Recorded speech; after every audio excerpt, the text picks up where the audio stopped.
Welcome in, everyone, and thank you for listening to the 153rd ever episode of the Missouri Sports Podcast, brought to you by 106 Apparel and recording from the Revel Advertising Studio in beautiful Springfield, Missouri. I'm one of your hosts, Cameron Albert, alongside my good friend and fellow Mizzou fan, Kyle DeVries. How are you doing today, Kyle? I'm great, Cameron. Thanks for having me on. Yeah, no problem. I'm actually not alongside you. I just realized I'm across from you. Alongside? Yeah, I always say alongside. Do you really? Yeah. I've never noticed that. I say it every time. Well, I guess I've never really thought about it that much. I don't know. Okay. I just know when it's my time to speak, and that's all I'm thinking about. You're just waiting for, how you doing today, Kyle? And then you snap awake. You started. Yeah. Yeah, okay. Yeah, that's how it works in my brain. Okay. Well, how are you? I'm doing very well. Okay, good. How are you? I'm doing well as well. Kyle, we've got some news to talk about. We've got football camp starting up.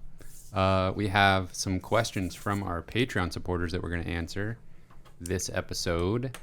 But before we do all of that, I want to thank everyone for helping us get to 250 subscribers on YouTube. Yay, hooray. Thanks everyone who subscribed recently. We went right past 250 subscribers on our way to 300. So if you're listening to this or watching this and you're not subscribed on YouTube, please head over there and hit the subscribe button. Also, special shout out to a new Patreon supporter, Ben. He signed up at the tier that will get him merch. He's also eligible for the Fantasy Football League. So perfect segue. You need to make sure if you want to play fantasy football with us and Ben and a few others that are already at that tier, sign up patreon.com/Missouri Sports Pod to the $10 tier or above. That's the entry fee for the league. You'll get a prize if you win. You do have to sign up by the end of this month. Signups for fantasy football will end at the end of this month. So get in there, patreon.com/Missouri Sports Pod. Let's go, Ben. See you on the gridiron. Right? In the draft room, the war room is what they call it sometimes. Oh, yeah. It's August. Yeah. Are you ready for fantasy football, just like in general? I'm ready. I'm ready. It's going to be competitive. I love it. Don't join join. It'll be fun, but just know that we're not going to go easy on you. I don't think you would expect that, but. Kyle, we've got kind of a hodgepodge of unrelated news items that don't really have a thread tying them all together. So we'll just run through those real quick. Then we'll talk about football camp. We'll start with the new basketball court. I think you're welcome, everyone, for making this come to pass, because we've been saying since the beginning of this podcast that the court needs a makeover. You're claiming this? Yeah. Single-handedly? Well, there's others involved, I would say. Okay. Mizzou fandom as a whole, great job. We've been talking about it, just in general on Twitter. Yeah. Well, whenever they announced the new practice court 2 months ago, there was hundreds of replies on the tweet, make this the real court. Yeah. And we even speculated maybe they're just showing this practice court as let's see what people say about this, and then maybe take it into consideration. Yeah, this is a large victory. I think I've made it pretty well known how I feel about the former court, the now former court, the yellow court. I went back and looked at it just for reference. Even the logo in the middle of the court was just the whole thing was just yellow. Yeah. They just painted over it or something. It was just this is awful. Had a yellow glaze across the whole thing. Just a glaze, yeah. Just in a daze. Yeah. But now a much lighter wood, and it's got the Missouri State shape. It's not the outline exactly. Yeah, it's kind of filled in. Yeah. Yeah. It's nice. Producer fantastic. Cameron, you've got an artist eye. How does it look? I love it. Great. It's great. If I wanted to be nitpicky, the diamonds look a little just straight up yellow. And I know on that's the the baseline. Baseline. Yeah. That was not the end zone, but basically the end zone. The basketball version of the end zone is the baseline. Baseline. Yeah. The basketball version of the end zone is the basket actually, but whatever. The baseline diamonds look a little yellow, but I know that's the color, and I just got to get over it. It's like that. You know? Yeah, it's going to be a few years, man. You're just going to have to live with it now. Yeah, that's true. But I love it. It's an improvement, Yes. definitely now. But we can't stop there. We gotta harp on them about those seats. Mizzou Twitter. That's a little harder. We got to keep it up. I'll donate to the cause financially. Wow. Yeah. Okay. Who can we let know about this? I don't know, but let them know. Okay. We're willing to make it happen. Wow. We love the basketball court. That's all I want to say. We want to see wins now. Yes, that should follow. If you have a nice basketball court, you win more games. I think that's how that works. Mm-hmm. All right, what else you got, Kyle, for news? Oh, got a few things here and there. Speaking of basketball, a couple of guys that are playing in the Summer League. Drew Smith is playing for the Miami Heat. The NBA Summer League, yeah. The NBA Summer League, that is, yes. Basketball never stops for the NBA. True. It literally never stops. Drew Smith playing for the Miami Heat. He's playing pretty well. Scored double digits in their game a few nights ago. Had a little breakaway steal. I guess he didn't make the steal, but right. he ended up making a layup, like kind of making a cool play on a guy. It was very cool, yeah. And so you guys may have seen that on Twitter. And then Jeremiah Tillman is playing for the Orlando Magic. So a couple of opportunities for those guys. Yeah. Cool to see. Mm-hmm. Yeah, Drew Smith will definitely be a pro somewhere. He's just like, so his basketball savvy is just off the charts. Yeah, he's very crafty. Mm-hmm. Good teammate. Absolutely. Okay, I think that's the last basketball thing I've got. A couple of NFL-related notes. Nick Bolton for the Kansas City Chiefs. I'm sporting my Andy Reid shirt in tribute I need a Nick Bolton shirt. of training camp beginning, and Nick Bolton playing well. He has been running with the ones. I will say that they've had a couple of injuries, a couple of energies in the linebacker room. Anthony Hitchens, I believe, is hurt. So Nick Bolton's been running with the ones, but he's been playing really well. So just taking advantage of that opportunity. I don't know if he's just going to start day one whenever the games are actually here, but That'd be cool. that would be awesome. And the preseason has begun officially today. What is it called? Hall of Fame game is tonight.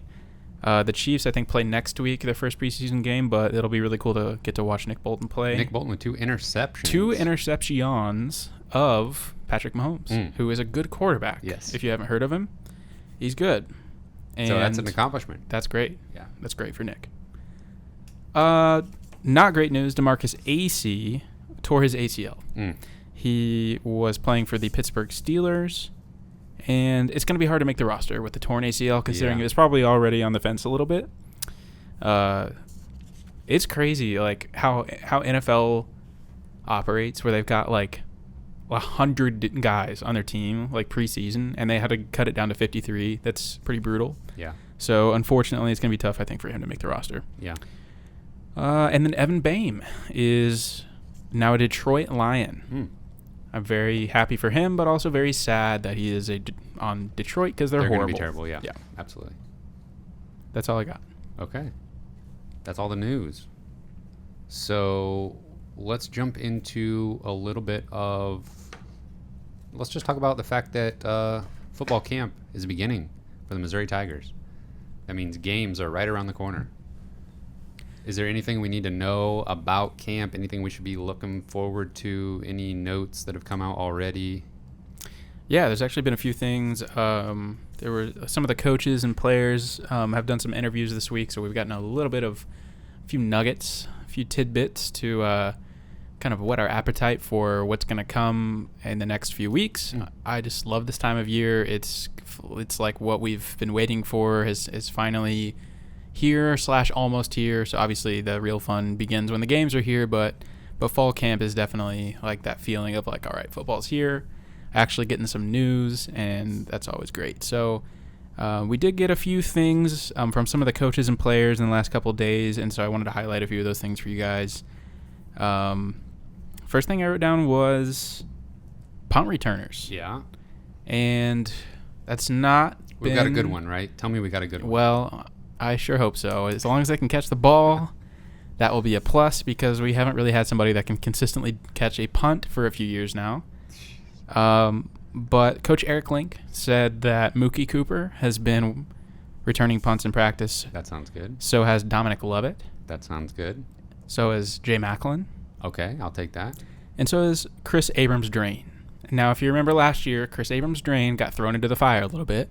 I remember. And he has a true freshman. I think he dropped like multiple punts, and it might have even been in the same game. But Coach Link said that they probably shouldn't have put him in that position, probably shouldn't have thrown him out there, but just wanted to see what he can do.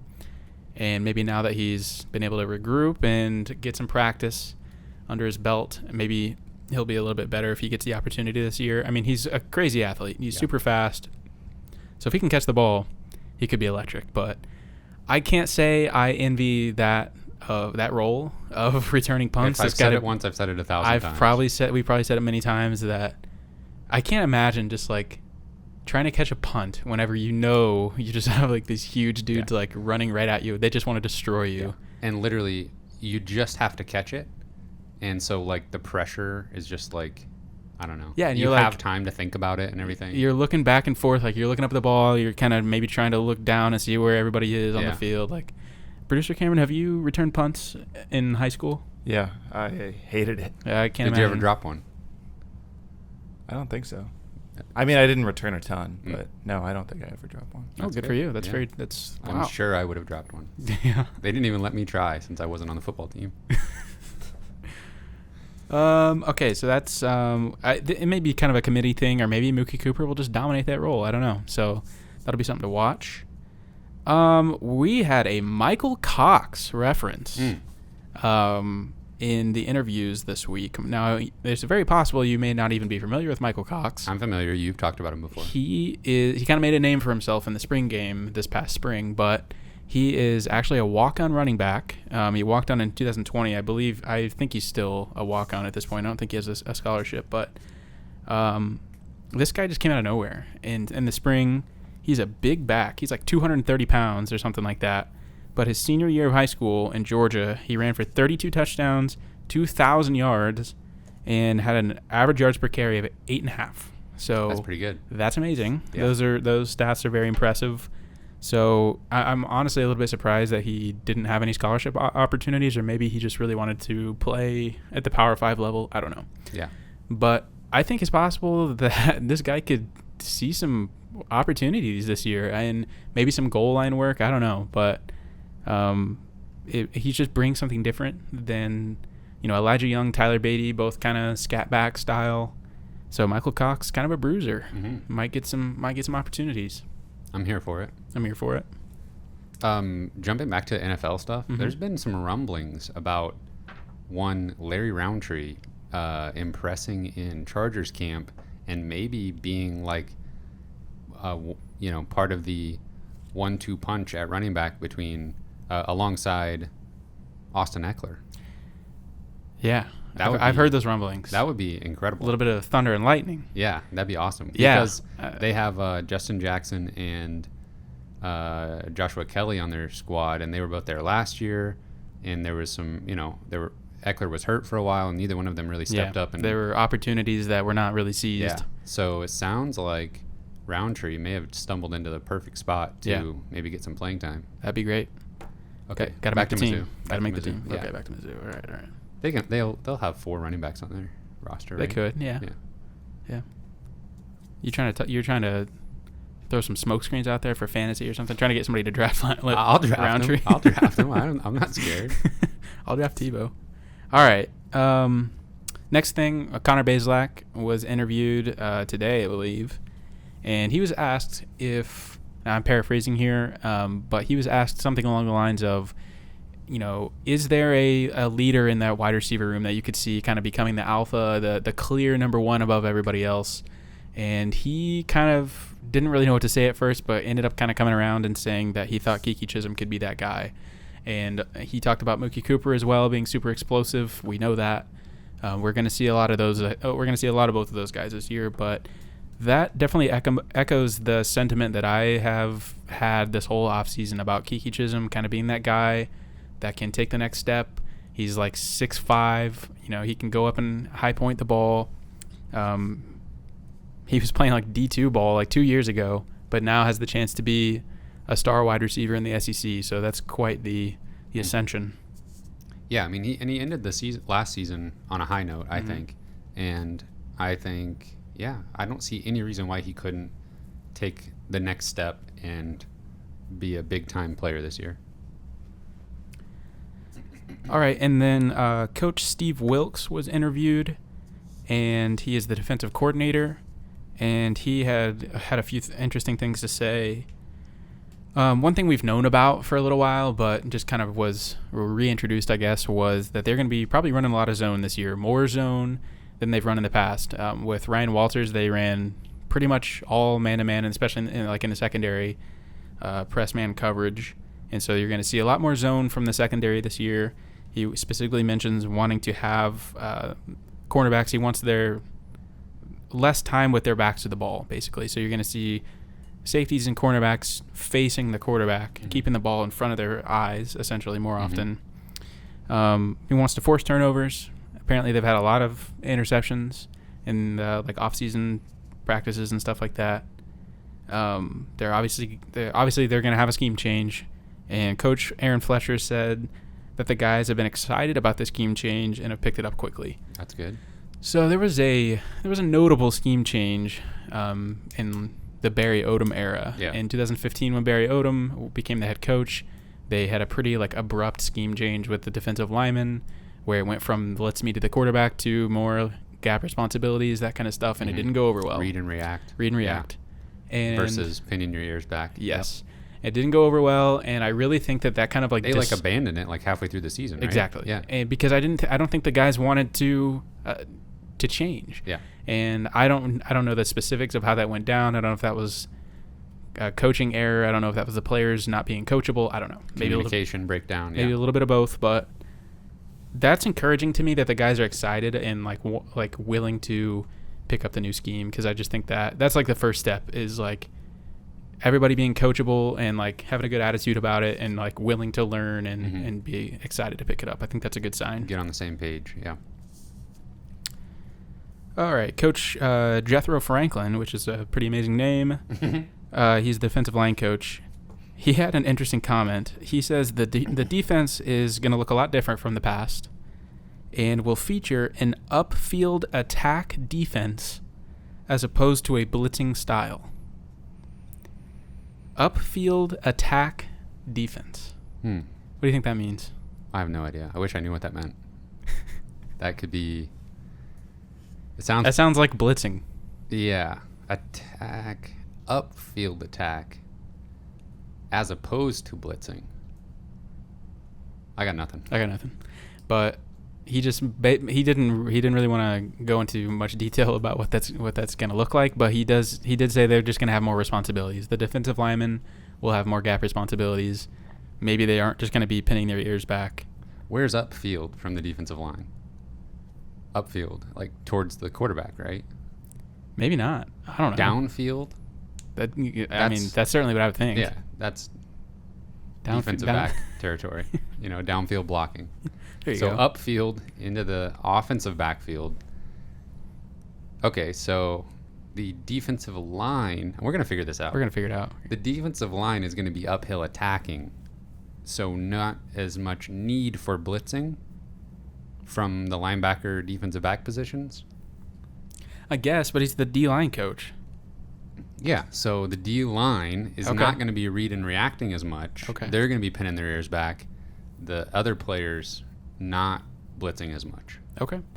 Does that make sense? I'm following you to some degree. That's what I would want to hear. I want to hear about an aggressive defensive line. Maybe I'm, I don't know, romanticizing the pin your ears back thing a little bit just because of fond memories of Shane Ray, Marcus Golden, those guys. Well, it's a fun style to watch. That seemed to work pretty well. Yeah. As far as I'm concerned. So when it works well, it's incredible. If you're putting pressure on the quarterback, that's a great thing. So I'd like to see the defense be more aggressive, and it sounds like they're going to try to do that, forcing turnovers, put pressure on the quarterback, make your job easy for the secondary. That all sounds good to me. All right, that's all I got for now. Okay. We'll probably have a lot more of that kind of stuff next week. Yeah, as they get further into camp and more news comes out, we see kind of how players are performing or hear about it, then we'll be dissecting that Yeah, I mean, more detail. We still have, I don't know, 4 episodes or so to go before the actual season starts, so we got a lot of stuff to cover. I mean, we'll be going over any like position battles, or we'll be going through the depth chart.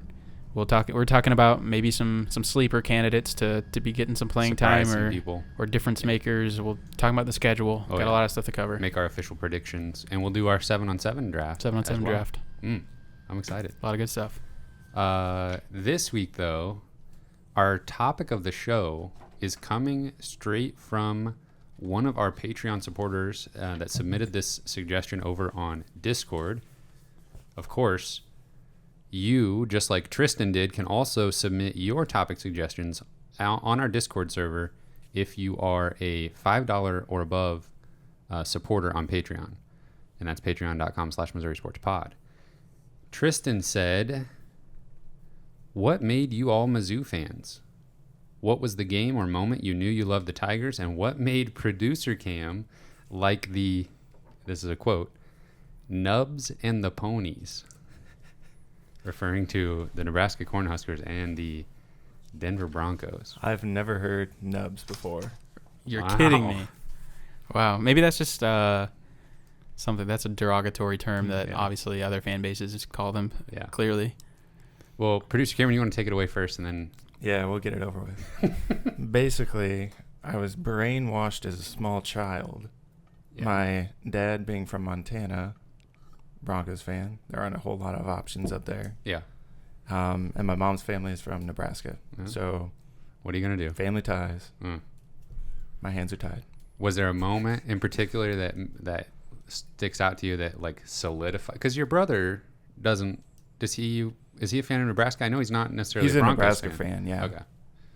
No, he's a Steelers fan, which was... Well, was there anything in your Nebraska or Broncos fandom that really like solidified it for you at a young age?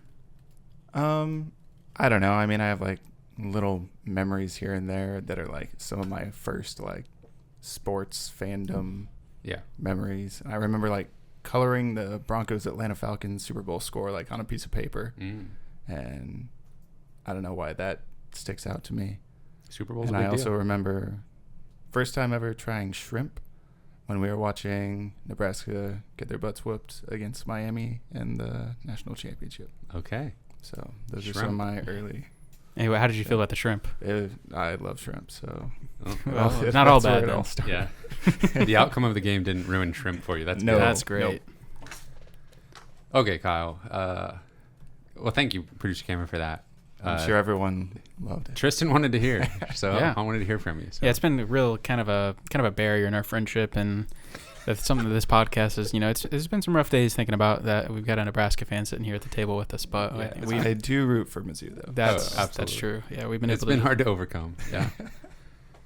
Okay, so before we get real deep into this, I thought it was interesting and perfect timing that Conzo Martin, the Missouri Tiger basketball coach, tweeted that he wanted to hear from fans talking about their favorite game or games, memories, and specific plays and players.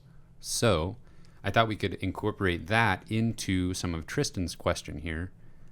What made you a Mizzou fan? And then we'll start with basketball and answer some of Conzo's questions. Take it away if you want. Well, I remember watching Mizzou basketball. I feel like Mizzou basketball was what I watched as a kid. I have like super early memories of watching Mizzou basketball in like the early 2000s, and they were really good back then. So there were some fun games back then, but I really don't feel like I was truly like a big Mizzou fan until maybe when I was in middle school, high school. So maybe around the 2010 range was when I really started following Mike Anderson era. When I really started following both teams, but basketball probably first. And I would say when I truly became like a big fan was probably that 2011, 2012 season when they were really good. And that was when I probably sat down and watched every single game of the whole season. That was probably the first time I ever did that. And man, that was a pretty good season to watch every game of. And so you're talking about Frank Hayes' first season, yes, reconciled by winning, right? I mean, I watched a lot of Mizzou basketball before then, but that was truly when I was like, okay, I care about this more than any other sports team. This is what I'm watching, and So that was a really, really fun season. So many fun memories. And I feel like I'm a little kind of bland picking, Marcus Denman or something as my favorite player, but it's pretty hard to pick against him. But I'd probably say Lawrence Bowers might be like my favorite Mizzou basketball player. And just, I don't know, just obviously such a fun player to watch, super explosive, especially early on. And just seems like a great guy off the court. Yeah. And I don't know, just an incredibly easy guy to root for. Mm-hmm. I remember Quinn Snyder being the coach. I don't remember watching their games, but I remember seeing him, and I remember hearing my dad talk about Quinn Snyder. And I do remember specifically watching Linus Kleza, and I remember keeping up with him in the NBA draft and following his career a little bit there. I think maybe I got really into following basketball, Mizzou basketball recruiting, maybe slightly earlier than you, because I remember following Phil Pressey's recruitment pretty heavily. So I guess I became a big fan of Mizzou basketball and was all in during their Elite Eight run with Damari Carroll, Leo Lyons, Matt Lawrence, and them. Mm-hmm. Oh, yeah. I remember watching that for sure.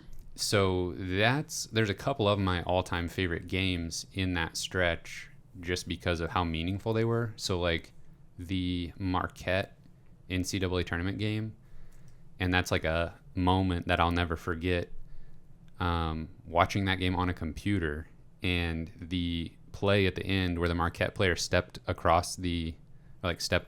when he was inbounding the ball. So it was a turnover to Missouri that basically changed the whole game, locked it in for Mizzou. So that was a huge one. And then the following game against Memphis, where it was like a track meet and Missouri scored like over 100 points, and Marcus Denman had the half court end of first half buzzer beater. So that was when I really got like all in and then started following recruiting. And I had a friend in high school that I wasn't like super good friends with, but he was also into Mizzou basketball recruiting randomly. So we would be like on the computer, like looking at recruiting profiles and stuff. And we were following the Phil Pressey recruitment, and then we followed the Tony Mitchell recruitment. Sad story. Yeah. So that was kind of when I started going all in on Mizzou basketball. And I've always just loved basketball as a sport. So the fact that Mizzou was good and everything just worked perfectly. Obviously, we were both born in Missouri, so there was I didn't have any family members really rooting for any, other teams. We always just kind of liked Missouri State as well. I know that can be, we were from Springfield, so it seems like Missouri State people that are like anti-Mizzou are just very strange to me. Yeah. The other way is strange to me too, but I guess it's more understandable because they're like, the big brother, like disregarding the nobody school. Yeah, I live in Springfield obviously, and I understand Missouri State basketball is on like a little bit different level, like kind of mid-major, and so I can very easily root for both programs fully, and I have done that for many years now.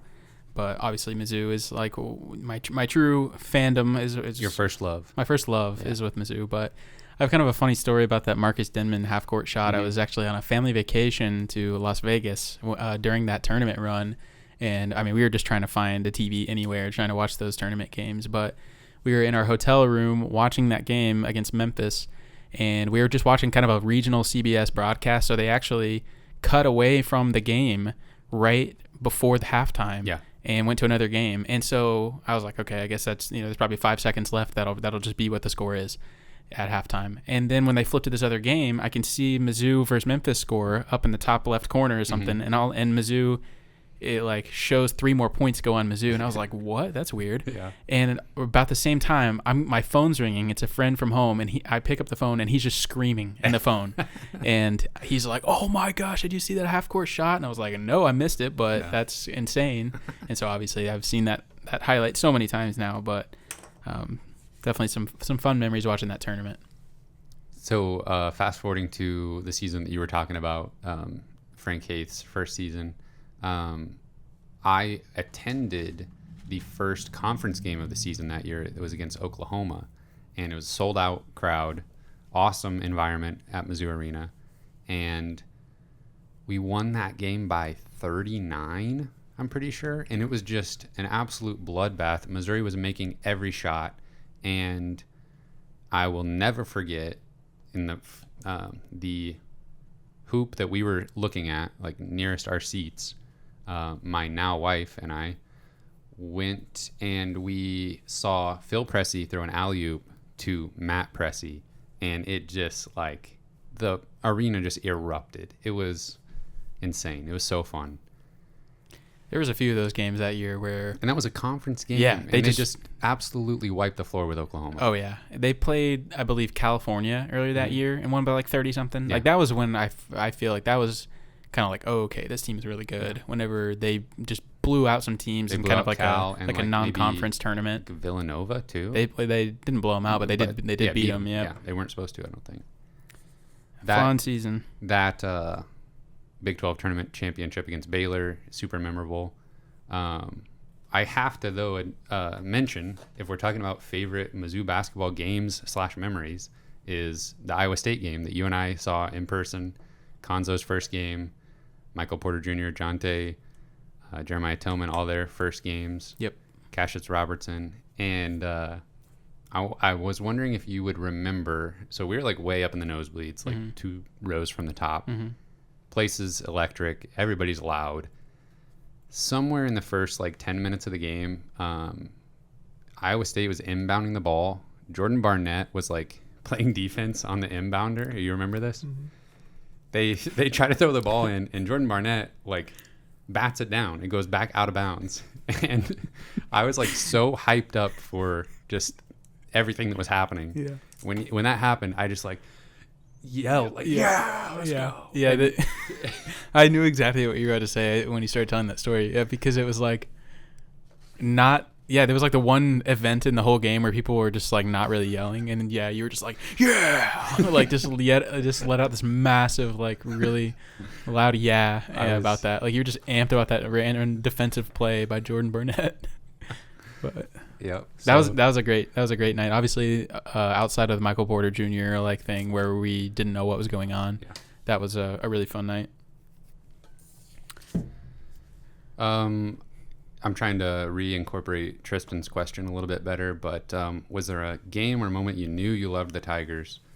For basketball, it was pretty gradual, but then I would have to say the win against Kansas, that Elite Eight season under Mike Anderson, Zaire Taylor shot.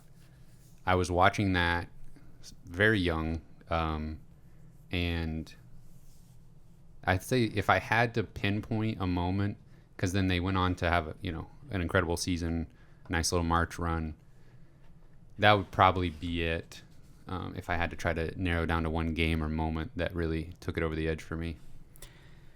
Yeah, I think I'd agree with you that I don't know that I can really pick a single game where I was just like, okay, I'm a big fan now, but really maybe just that entire season, like some of those in the 2011-2012 season, obviously the win against Kansas, that probably is single-handedly the biggest, most exciting basketball game I've ever watched probably. So I was already a huge fan at that point, but there was no looking back after that season for sure.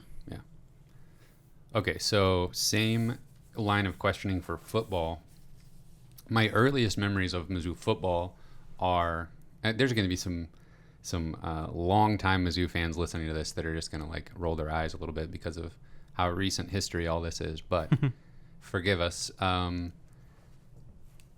remember it, similarly to not really like paying that close of attention, but knowing about Quinn Snyder and those teams. Some of Gary Pinkel's earlier teams with Brad Smith were like on my radar, but not. I think I was just still a little bit too young to really get into it. I specifically remember it being a pretty big deal that a Brad Smith-led Mizzou team was pretty competitive with Texas one season when Texas was just dominant. And there was like, obviously a lot of hype around Brad Smith as a player just because he was doing something in college football that had pretty much never been done before. And Gary Pinkel having a lot of, positive vibes coming from the fan base during that time. But then obviously when Chase Daniel took over the starting job, I feel like there's a lot of people our age that was when it really became a big deal for them. Mm-hmm. That's the same for me. Yeah, for sure. That 2007 season was extremely memorable. I mean, not only Mizzou, but just the entire college football landscape was just insane that year. And some huge wins for Mizzou that year. And I remember, I don't know, I was in middle school at that time, but I remember hearing kids talk about, I watched the Mizzou versus Kansas game that year. And then I remember everybody talking about it the next day at school and stuff. And the 2008 season, I went to a game with my dad. That was the first time I'd ever been to a Mizzou football game, but they played Nevada, and so there was a total bloodbath. They destroyed Nevada and Colin Kaepernick, but that was definitely a really fun game. And I would say kind of same thing. I was always with a fan, but I really started being a huge fan probably around when Dorial Green Beckham committed to Mizzou. That would have been my senior year of high school. Also Dorial's senior year of high school. And so since he was from Springfield, obviously we'd played against him in real life and everything. And I was really interested in his career. And so whenever those two worlds collided, I was like, oh, wow, this is awesome. And, that was the year they moved to the SEC. And so that was really when I, started following recruiting really closely and watching every game really religiously and all that. So probably around that 2012 range. Yeah. The Chase Daniel, back-to-back Big 12 championship appearances was huge for me. I remember watching both of those. I remember watching the Big 12 championship game against Oklahoma, and when Missouri was ranked number 1, and just being so sad when they lost that game. Mm-hmm. And just but also I remember thinking this, going into the game, just thinking this isn't going to go well. Yeah. I was so scared of Oklahoma that season. And obviously we know what happened. That was very, very disappointing. There was one of those games where I feel like it had to have been that game. So we did kind of a dumb thing. My dad and I were super excited, and we were really big into Mizzou that season.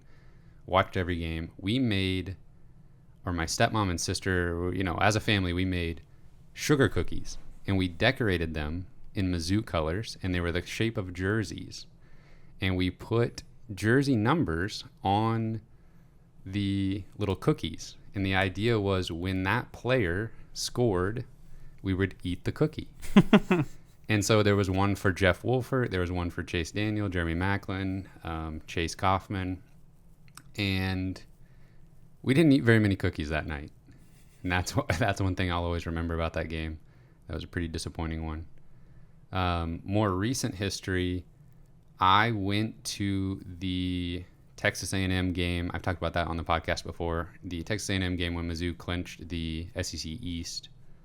I was there. Everybody stormed the field. That was really cool. We have a picture that I took with my wife's camera of Henry Josie, making that little cut and hitting the hole on that last big run to kind of seal the deal in the Texas A&M game. So that was a huge one. I never got as into football recruiting back then. Just kind of the same way I am now. I keep up with it, but basketball recruiting is much more my lane. Mm-hmm. I also, of course, the win against Oklahoma when Blaine Gabbert was the quarterback, and College Game Day was in Columbia and all that. The opening kickoff return touchdown, that was huge. I remember a couple of frustrating games. Obviously, Nebraska has tormented Mizzou for many years, but I remember a specific game. I think it might have been 2009.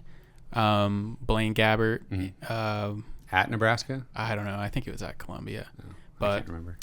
It was when Sue was playing for Nebraska, and it was a rainy night, and it was just, I remember being really frustrated watching Mizzou lose that game. I feel like that was shortly after Missouri beat Oklahoma, so we were kind of like riding high, and then maybe like 1 or 2 games later, kind of got beat up by Nebraska. Yeah. I feel like half the Missouri team got injured in that game. Yeah.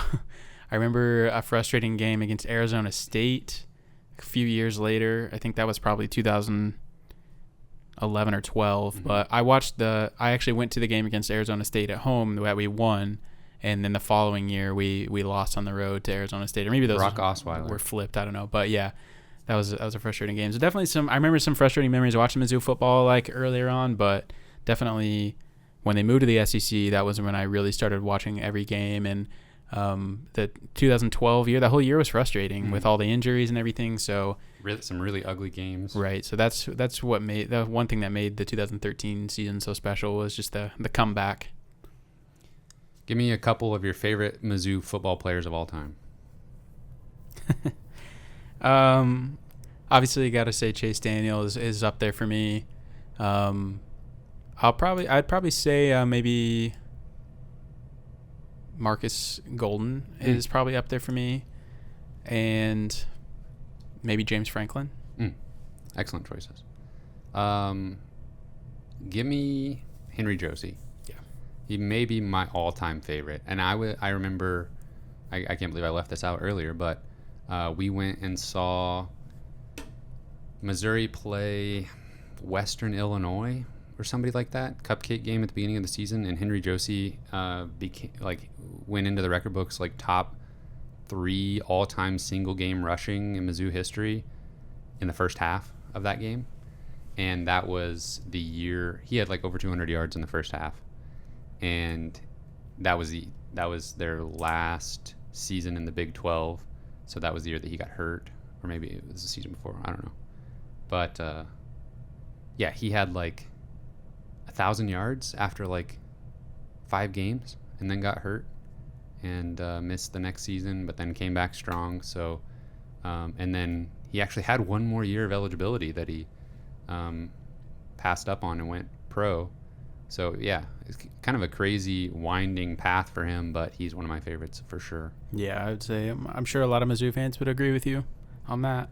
And a specific moment from James Franklin, obviously people have probably seen it a million times, but I think it was against Texas A&M, where kind of like on the far sideline, he just like lowered his shoulder, like ran over a guy, juked another guy for a touchdown. Man, beautiful. It's some really impressive runs. Yeah. He was